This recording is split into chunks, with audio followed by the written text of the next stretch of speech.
Sir मैंने BCom करा हुआ है, उसके बाद मैं सिविल सर्विसेज की प्रिपरेशन कर रही हूँ। इकोनॉमिक्स को लेके कॉमर्स और आपने पब्लिक एडमिनिस्ट्रेशन क्यों चूज़ करा, ये क्वेश्चंस थे बस। स्टडीज़ थी लाइक आप एसडीएम हो और फ्लड आ गया है तो आप पब्लिक एडमिनिस्ट्रेशन का क्या यूज़ करोगे उसमें, तो केस स्टडीज़ थी जो पबैट से जुड़ी हुई। प्रीलिम्स के लिए मैं नहीं कहूँगी, एक होल साइकिल होता है। आप मेंस के लिए पढ़ते हैं तो प्रीलिम्स के लिए आपका काफ़ी मैटर प्रिपेयर हो जाता है। एग्ज़ाम मैंने यूपीएससी का मेंस एक लिखा है और इंटरव्यू मेरा ये फर्स्ट था।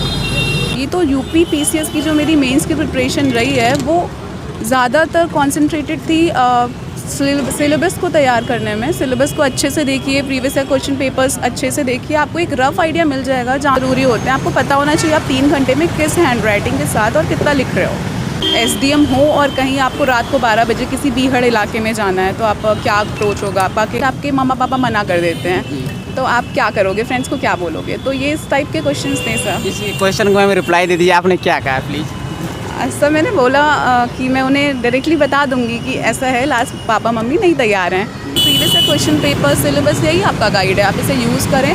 और हार्ड वर्क तो सब करते हैं बट सही डायरेक्शन में होना चाहिए रोज़। हेलो फ्रेंड्स, स्वागत है आप सभी लोग का हमारे चैनल इंडिया सोसाइटी वर्क में। तो फ्रेंड्स अभी मैम इंटरव्यू देकर आई हैं, चलिए जानते हैं मैम की जर्नी कैसी रही और इंटरव्यू का माहौल क्या है और मैम का किस बोर्ड में इंटरव्यू था और किस किस लेवल के प्रश्न पूछे जा रहे हैं, करंट अफेयर्स कैसे प्रश्न पूछे जा रहे हैं, सब जानते हैं। फ्रेंड्स यदि अभी हमारे चैनल पर नहीं होते सब्सक्राइब कर लें, बेल आइकन को भी प्रेस कर लें ताकि आने वाली वीडियो की नोटिफिकेशन मिलती रहे। कोई भी क्वेरी फ्रेंड्स कमेंट सेक्शन में हमें जरूर बताइए। यूपी पीसीएस से रिलेटेड बहुत सारे वीडियो अपने चैनल पर हम अपलोड किए हैं, यदि अभी नहीं देखें तो जाकर देख सकते हैं। चलिए अब मैम से बात करते हैं। हेलो मैम, स्वागत है आपका हमारे साथ जुड़ने के लिए बहुत। Thank you. और मैम आपका इंटरव्यू कैसा रहा? ठीक था मुझे लगा। और मैम आपका एजुकेशन बैकग्राउंड क्या है उसके बारे में बताइए थोड़ा। सर मैंने बीकॉम करा हुआ है, उसके बाद मैं सिविल सर्विसेज की प्रिपरेशन कर रही हूँ। मैम आपका एजुकेशन बैकग्राउंड बीकॉम था तो इससे रिलेटेड भी आपसे क्वेश्चन पूछे गए? नहीं सर, कोई पर्टिकुलर क्वेश्चन नहीं था। इकोनॉमिक्स को लेके कॉमर्स और आपने पब्लिक एडमिनिस्ट्रेशन क्यों चूज़ करा, ये क्वेश्चंस थे बस। मैम आपका ऑप्शनल सब्जेक्ट क्या रहा? Public administration. इससे रिलेटेड भी कोई क्वेश्चन यदि पूछे गए तो बताइए थोड़ा। सर केस स्टडीज़ थी लाइक आप एसडीएम हो और फ्लड आ गया है तो आप पब्लिक एडमिनिस्ट्रेशन का क्या यूज़ करोगे उसमें, तो केस स्टडीज़ थी जो पबैट से जुड़ी हुई थी। मैम आपका जैसे ऑप्शनल सब्जेक्ट पब्लिक एडमिनिस्ट्रेशन है, इसके लिए आपने कौन कौन सी बुक पढ़ा था इसके बारे में बताइए।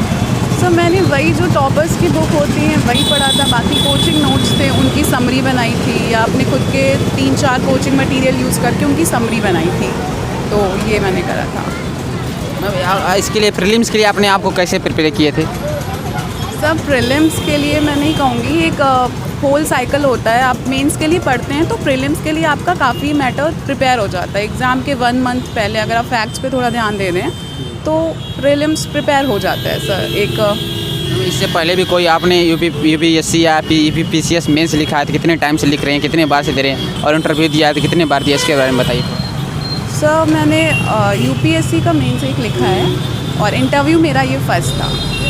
यूपीएससी के मेंस कितने टाइम से लिखा है मैम? सर मेरा एक ही बार लिखा है मैंने। इसके लिए मैम आपने कोचिंग किया था, सेल्फ स्टडी किया था? मैंने कोचिंग ली थी इनिशियली, उसके बाद मैं सेल्फ स्टडी कर रही हूँ। कोचिंग हेल्पफुल रहा मैम? सर स्टार्टिंग में एक डायरेक्शन देने के लिए ज़रूर था हेल्पफुल, बाकी तो आपको खुद ही पढ़ना होता है। वो एक गाइडेंस दे देते हैं, बाकी आपको रास्ता खुद ही तय करना होता है। अभी भी मैम जैसे कि यूपी पीसीएस का प्रीलिम्स का रिजल्ट आया है और मेंस बच्चे जो कैंडिडेट मेंस की तैयारी कर रहे हैं उन्हें जनरली माने तो मेंस के लिए कौन कौन सी बुक फॉलो किए थे आपने, कौन कौन से कहाँ से कंटेंट जुटाए थे, रिसोर्सेज कौन कौन रिसोर्स पढ़ा था, किस कोचिंग के नोट्स पढ़े थे, उसके बारे में बताइए। सर मैं एक समरी वे में बोलूँगी तो यूपी पीसीएस की जो मेरी मेंस की प्रिपरेशन रही है वो ज़्यादातर कॉन्सेंट्रेटेड थी सिलेबस को तैयार करने में। सिलेबस को अच्छे से देखिए, प्रीवियस ईयर क्वेश्चन पेपर्स अच्छे से देखिए, आपको एक रफ आइडिया मिल जाएगा जहाँ से क्वेश्चंस आ सकते हैं, तो आप उन पोर्शन को अच्छे से तैयार करिए। बाकी आप जो साल भर करंट अफेयर्स पढ़ रहे हो या जीएस पढ़ रहे हो उन्हीं में से क्वेश्चन आपको टैकल करने होते हैं। तो जनरली मैम मेंस के लिए कितने घंटे आंसर राइटिंग करनी चाहिए आपके हिसाब से बने? सर आंसर राइटिंग तो बहुत ही क्रूशियल पार्ट है मेंस का, उसके लिए कितने घंटे नहीं कहूँगी बट आप डेली लिख सकते हो तो 2 क्वेश्चन लिखो। और एग्ज़ाम पास आते आते फुल लेंथ टेस्ट बहुत ज़रूरी होते हैं। आपको पता होना चाहिए आप 3 घंटे में किस हैंड राइटिंग के साथ और कितना लिख रहे हो, तो ये चीज़ें बहुत ज़रूरी है। आंसर राइटिंग का बहुत बड़ा रोल है, वो आपको एक एज देगा, आपको कॉन्फिडेंस देगा। मैम करंट अफेयर्स का बहुत बड़ा रोल है जैसे कि यूपीएससी या फिर सिविल सर्विस के एग्जाम में करंट अफेयर्स की कौन कैसे प्रिपेयर करना चाहिए, कौन या फिर नोट्स पढ़ना चाहिए, कैसे अपने आप को आपने कैसे प्रिपेयर किया, एक कैंडिडेट को कैसे प्रिपेयर करना चाहिए? सर मैंने न्यूज़पेपर पढ़ा था पूरे न्यूज़पेपर साल। कौन सा आपने पढ़ा? मैं तो द हिंदू फॉलो कर रही थी और कभी कभी इंडियन एक्सप्रेस भी करा है, बट मेरा जनरली द हिंदू था। और मंथली मैगजीन्स आती हैं, सारी कोचिंग की अच्छी होती हैं, आप कोई भी एक उठा के रिलाय करो, पढ़ो, रिवाइज करो और इट विल बी ईजी। मैं आपका मीडियम क्या है? इंग्लिश मीडियम है सर। मैं आपके बोर्ड का नाम क्या रहा है? अनिल कुमार सर के बोर्ड में था मेरा। आपसे जैसे बोर्ड से सिचुएशन देकर भी क्वेश्चन आपसे पूछा गया?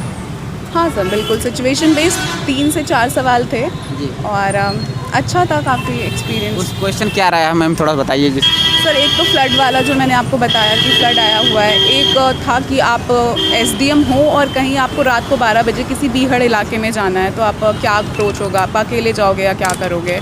एक क्वेश्चन था कि आप कहीं फ्रेंड्स के साथ ट्रैवल प्लान कर रहे हो, लास्ट मोमेंट आपके मम्मा पापा मना कर देते हैं, तो आप क्या करोगे, फ्रेंड्स को क्या बोलोगे। तो ये इस टाइप के क्वेश्चंस थे सर। इस क्वेश्चन को मैम रिप्लाई दे दीजिए, आपने क्या कहा प्लीज़? सर मैंने बोला कि मैं उन्हें डायरेक्टली बता दूंगी कि ऐसा है, लास्ट पापा मम्मी नहीं तैयार हैं। तो सर का कहना था कि आप ये भी कर सकते हो, आप बोल सकते हो कि मम्मी पापा मेरी तबीयत ख़राब हो गई है इसलिए मैं नहीं जा पाऊँगी। तो ये था। मैम जैसे कि आप इंटरव्यू लेवल तक पहुँची हैं, मैं भगवान से आई विश करूँगा कि आपका फाइनल लिस्ट में नाम हो। और मैम जैसे न्यू कैंडिडेट हैं उन्हें जनरली बेसिक कहाँ से स्टार्ट करनी चाहिए सिविल सर्विस प्रिपरेशन के लिए?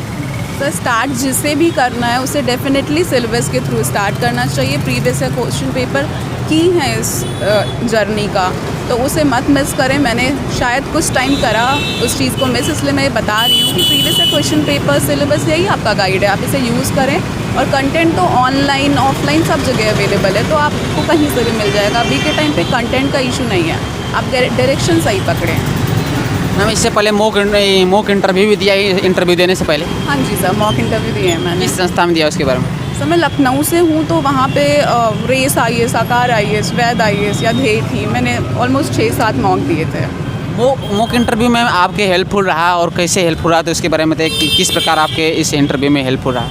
सर काफ़ी हेल्पफुल रहा, चूँकि मेरा फर्स्ट टाइम था तो मुझे जानना था कि कैसा एनवायरनमेंट होता है। वहाँ जाके आपको आपकी कमियाँ बताते हैं, आपकी पर्सनालिटी में कुछ कमी है, नॉलेज पे यहाँ आपको वर्क करना है, तो ये सब एरियाज़ मॉक के थ्रू पता चल जाते हैं। तो कुछ लोगों को नहीं भी ज़रूरत होती है, बट मुझे इससे फ़ायदा हुआ। आप बता रहे हैं जैसे आपका फर्स्ट इंटरव्यू, इससे पहले भी आप मेंस लिख चुकी हैं, वैसी वो क्या कमियाँ रहीं कि आपका फाइनल लिस्ट में नाम नहीं हो पाया, और इससे जो एक न्यू कैंडिडेट के नहीं करने चाहिए, तो वैसे आपको कहाँ लगता था कि यहाँ हमें और बेस्ट कर सकते थे? सर हार्ड वर्क तो सब करते हैं, बट सही डायरेक्शन में होना चाहिए। रोज़ ही बीट अराउंड द बुश नहीं करना है, न्यूज़पेपर पढ़ना है सीरियसली। 1-2 दिन मिस होता है, सबका होता है, बट आप मंथली मैगजीन के थ्रू कवर कर लो उसे, और बाकी यही सर। मैम आप जैसे गर्ल्स कैंडिडेट हैं, गर्ल्स कैंडिडेट के लिए आप एक रोल मॉडल है, उन्हें क्या मैसेज देना चाहती हैं मोटिवेशन के तौर पर? यही कि मैं यहाँ हूँ तो वो सब भी यहाँ हो सकते हैं जो इस फील्ड में आना चाहते हैं। I wish them luck, hard work करें और सब सही होगा। मैम जनरली जो बच्चे हैं प्रिपरेशन कर रहे हैं, आप इंटरव्यू लेवल तक पहुँचे, इसके लिए आप भी एक क्वेश्चन लास्ट आपसे कि आप कितने घंटे स्टडी के लिए देती हैं? सर जनरली 9-10, बट ये भी सच है कि कभी कभी ऐसा होगा वीकडेज में जब मैं बिल्कुल भी नहीं पढ़ूंगी, but that is also quite normal. आप उसे इंजॉय करो इस फेज़ को, बट आप अपना शेड्यूल बनाओ। आपको लगता है जितना GS आपको पढ़ना है, ऑप्शनल पढ़ना है, तो कोई रूल नहीं है हार्ड एंड फास्ट कि 8, 9, 10 घंटे 12 घंटे पढ़ने हैं। बस आपको समझ आना चाहिए, आपको एंजॉय करनी चाहिए जर्नी। मैम एक क्वेश्चन और आपसे कि टाइम मैनेजमेंट आप किस प्रकार करते हैं? जनरली जैसे सोशल मीडिया का बहुत ज़्यादा डिस्ट्रक्शन है, तो इसके लिए आपने जैसे कोई टाइम टेबल बनाया, फिर टाइम मैनेजमेंट किस प्रकार करती हैं आप?